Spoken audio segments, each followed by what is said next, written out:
Sud Radio, la Minute du Coach. Bonjour Fabien. Bonjour Pablo. Cette semaine, tu nous invites cordialement à lire les classiques. Mais qu'est-ce qu'un classique ? Ça, je vais l'expliquer. J'ai eu la Parce chance... que ton classique n'est peut-être pas le mien. Absolument.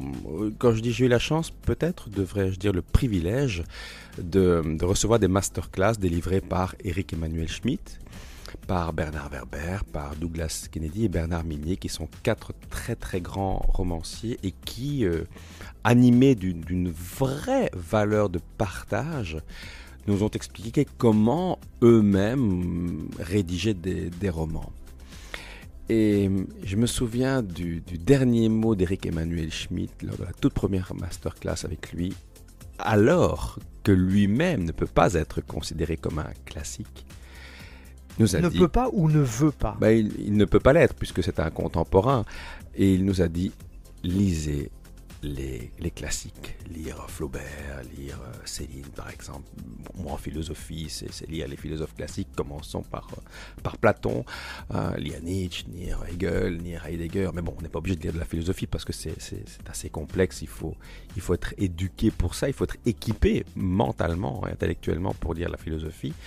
Mais ce que je veux dire, c'est que trop souvent, ce que j'observe autour de moi, c'est qu'on va se ruer sur des romans entre guillemets faciles. Je ne dis pas que c'est pas bien, mais ce qui est gênant, c'est de manger un burger en pensant que c'est du caviar.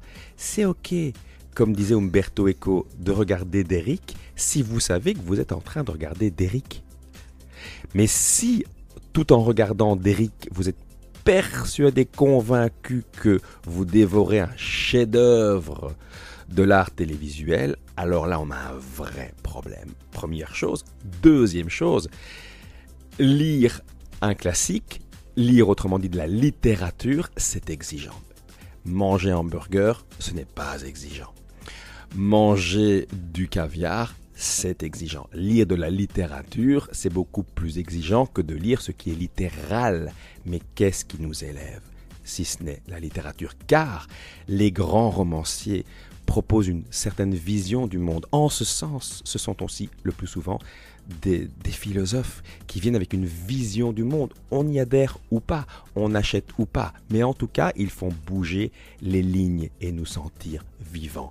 Lisez les classiques. Merci Fabien.